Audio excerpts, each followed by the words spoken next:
Bonjour Maître Le Borgne. Bonjour. Et merci d'être avec nous. Coupable liberté. Coupable liberté. Alors le contexte, on est dans les années 2070. Le monde a définitivement opté pour le confort et la sécurité de se faire renoncer à la liberté. C'est gai votre livre, votre roman? Non, effectivement, ça n'est pas gai, mais ce pourrait être, parce que quand on parle de l'avenir, il faut quand même être prudent, ce pourrait être l'évolution naturelle de notre société.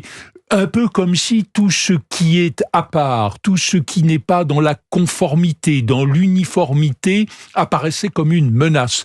D'ailleurs, ce que je décris, c'est ça, on gomme tout. Il n'y a plus de politique. La politique, c'est, je vous ai entendu le dire, c'est l'incarnation. Or, l'incarnation, elle est gommée. Il n'y a plus de pouvoir de direction qu'anonyme, que finalement administratif. La religion est gommée, parce que la religion, c'est le fondement de la désignation de celui qui ne croit pas comme moi, le mécréant, le mal-pensant. Donc tout ça a été utilisé, et je crois qu'il y a dans notre société aujourd'hui des éléments qui annoncent un peu ce genre de choses. Je crois aussi que la différence, la simple différence, est quelque chose qui va devenir insupportable. L'égalité n'est pas seulement un concept marxiste, je parle de l'égalité de fait, bien sûr, pas de l'égalité de droit à laquelle nous sommes tous attachés. Ça, c'est la République, c'est tout à fait autre chose.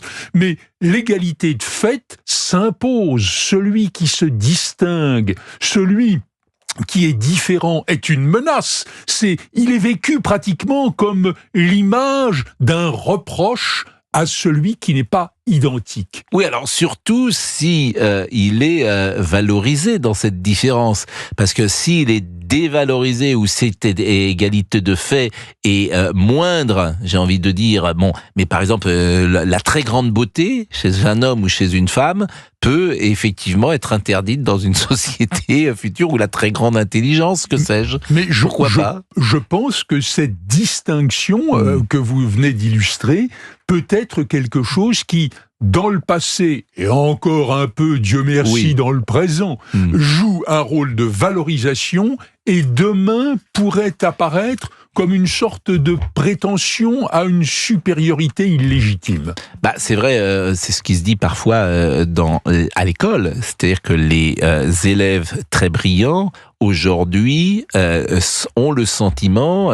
qu'ils sont moins valorisés qu'ils ne l'étaient peut-être il y a 50 ans, et qu'ils le regrettent, puisque l'école a abaissé son niveau d'instruction, et ceux qui sont les premières victimes de cet abaissement de l'instruction, bah, ce sont les plus forts ou les plus brillants. Oui, comme si finalement entretenir ces catégories d'individus à part apparaissait comme une faute. Bon, il y a autre chose quand même dans ce livre. Alors il y a un côté un peu Orwell, hein, forcément, mais il y a aussi des choses très tendres et très intéressantes sur les rapports entre un père, par exemple, et son fils. Depuis l'annonce de l'accident, écrivez-vous, Théo n'avait jamais pu trancher entre l'espoir déraisonnable de la réapparition de son père et l'entrée nostalgique dans l'évocation des bonheurs passés. Cette hésitation ne devait pas être pour rien dans son état. Pourquoi vous avez voulu écrire sur le rapport entre un père et son fils? C'est quelque chose qui, à titre personnel, m'importe. Vous savez, on se traduit et on se trahit dans ce qu'on écrit. Je ne me prends pas pour Flaubert, hein, soyons clairs. Mais Flaubert disait « Madame Bovary, c'est moi ». Donc il y a bien sûr quelque chose qui se rapporte à un sentiment personnel, mais je crois aussi qu'il y a, dans l'histoire que je raconte, une sorte de continuité. Le père est porteur de quelque chose qui va ressurgir. Je ne veux pas dévoiler le mystère d'une manière prématurée, mais qui va ressurgir in fine et qui se rattache à ce que nous disions tout à l'heure. C'est le contrôle de la pensée. Non pas le fait de vous interdire de penser ce que vous pensez, mais de mettre à jour une pensée qui passerait dans votre esprit alors même que vous ne l'auriez ni formulée, ni même prise en main. C'est-à-dire, au fond, vous volez votre cerveau pour le contrôler mieux encore. Alors, ce rapport père-fils, moi, c'est quelque chose qui m'intéresse beaucoup, comme tout le monde d'ailleurs. J'ai parfois remarqué que ceux qui ont un destin exceptionnel, et je pourrais citer beaucoup de noms, le père souvent n'est pas très fort. ou absents. Je pense à alors ça va de Johnny Hallyday à Patrick Bruel, à Bernard Tapie qui en avait parlé, à Michel Sardou, à Nicolas Sarkozy, à Jean-Claude Darmon. Beaucoup de gens que j'ai rencontrés comme ça au hasard. Je n'en tire absolument aucune. En plus, je ne viens de citer là que des hommes. Je n'en tire aucune conclusion. J'ai remarqué ça. Que ce père n'était pas forcément présent. Alors, l'ont-ils fait pour un père? Je ne sais pas. Est-ce que le père empêche l'enfant de se développer? Je n'en sais rien non plus. Je rentre pas là-dedans. Mais je voulais connaître votre sentiment sur cette relation si particulière qui peut exister. Et puis peut-être quel était votre père? Alors, je suis peut-être dans la catégorie que vous venez de citer, du père présent, aimant, mais qui n'a pas marqué finalement mon existence. Je crois que on peut se démarquer d'un père. Et d'ailleurs, dans mon livre, le père a une vie d'homme d'affaires qui n'a strictement rien à voir avec le fils, qui est le personnage principal, qui lui est un intellectuel, qui a eu, je dirais, la sagesse de se démarquer. Parce qu'une personnalité forte vous fait de l'ombre et vous risquez de passer votre vie en disant « Est-ce que je vais réussir à dépasser papa ?» et je crois qu'il peut y avoir un autre système qui dit « Il a eu sa vie, il a eu ses options, il a eu ses préférences, j'aurai les miennes, mais elles seront différentes. » Il aurait aimé interroger l'associé de son père qui depuis 50 ans l'accompagnait dans toutes ses entreprises, mais il avait disparu ensemble. Le seul confident qu'il connaissait au défunt l'avait suivi dans le néant. Quant aux autres, il n'avait pu en tirer le moindre renseignement utile. C'est très... j'avais noté cette phrase parce qu'il y a un fils. Le fils n'a pas envie de tout savoir, peut-être sur son père.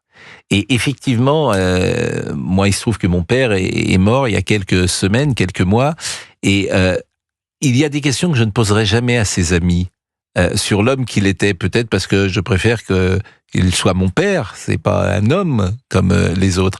Et en même temps, il y a une tentation d'en savoir peut-être plus sur sa vie, et je pense qu'on est souvent dans cette ambiguïté. Je crois qu'on a un peu mythifié le père et qu'on aime ce mythe et qu'on veut le garder intact. Alors, il y a des circonstances, tout dépend de la nature de la question. La question, je dirais, un peu indiscrète sur la vie de l'homme, le fils n'a pas à savoir ça. Mais la question sur un mystère, parce que juste avant la mort du père de Théo, il lui écrit une lettre. Dans quelques semaines, il y aura un bouleversement, tu viendras, je l'espère, parce que ta présence change pour moi la saveur du monde. Et Théo se dit, mais quel est ce mystère qu'il n'a pas eu le temps de m'expliquer, qu'il n'a pas eu le temps de rendre public? Ça, c'est quelque chose qui presque lui est transmis comme un témoin, mais il n'arrive pas à l'attraper. Je me souviens également de quelqu'un qui avait écrit... c'était Claude Berry, dans un très joli livre qui s'appelait Autoportrait. Il avait dit, dans la vie, on est ou un père ou un fils, et on est rarement les deux. Et lui-même se considérait comme un fils, il vénérait son père, et il trouvait qu'il avait été un père assez moyen ou médiocre, je ne sais pas comment le dire. Je pense qu'on peut quand même, je l'espère, être les deux, être et un père et un fils, mais vous, peut-être avez-vous des enfants, et quel père êtes-vous ? Alors, je crois que j'aurais pu être un père étouffoir, mais que par l'amour peut-être. Hein, mais mon fils a eu la sagesse de se démarquer complètement, comme Théo. Il est dans un autre monde. C'est l'homme d'affaires, c'est lui. D'ailleurs, si on prend un peu la vision des générations dans mon livre, moi je suis le grand-père. Lui, c'est le père, celui qui disparaît et qu'on recherche. Et la troisième génération a aussi su rompre et prendre de la distance. Je crois que c'est un peu ça le secret. Au fond, les pères, ceux qui sont toujours des pères, c'est ceux qui ne pensent qu'à une idée un peu obsessionnelle, protéger. Être en quelque sorte le rempart entre le fils et la vie, ce qui est une manière d'ailleurs de l'empêcher de vivre quelque part. Mais évidemment, vous êtes au cœur, et c'est pour ça que ce livre est très intéressant, parce qu'on est au cœur de ce qu'est l'amour, de ce qui est aussi l'éducation, parce que finalement le mieux dans l'éducation, c'est de rendre autonome l'enfant de 16 ans, 17 ans, 18 ans qui va voler de ses propres ailes, de l'élever pour soi. Mais en même temps, on a envie qu'il reste un peu avec nous, qu'il ne nous oublie pas. Donc on est là aussi dans cette contradiction. Je crois aussi que quand l'amour étouffe un peu et est une sorte de poids qui brime la liberté, il en reste une sécurité. Si mon père m'aimait, c'est que je ne suis pas n'importe qui. Moi, je partage votre avis. Finalement, pour avoir réfléchi comme tout à chacun à ces questions-là, je pense qu'avec ses enfants, il n'y a qu'une possibilité, il faut les aimer d'une manière inconditionnelle. Voilà. Parce qu'autrement, alors il y a sûrement des défauts à les aimer d'une manière inconditionnelle, mais une fois qu'on a tout dit, je pense que c'est sans doute la meilleure solution. Alors évidemment, il y a beaucoup de choses dans votre livre. Depuis 2 siècles, les plus pauvres défendent l'idée d'un État fort, régulateur des richesses, dispensateur d'égalité. Maintenant, les plus modestes soutiennent l'absence de tout contrôle, la primauté du profit, l'allègement fiscal, la dérégulation. En un mot, tout ce qui séduisait hier les patrons. Cette ironie de l'histoire donna un peu de joie à Théo.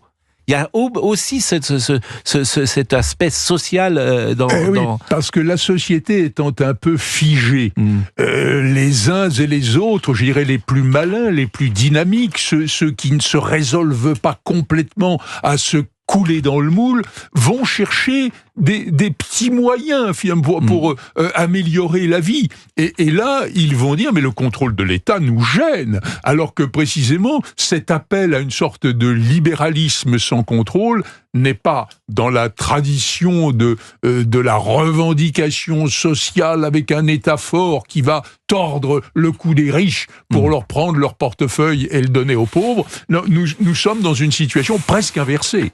En tout cas, je recommande ce livre, Jean-Yves Le Borgne, Coupable liberté aux éditions Fayard, avec ce dernier passage que je pourrais lire, qui donne la couleur du livre.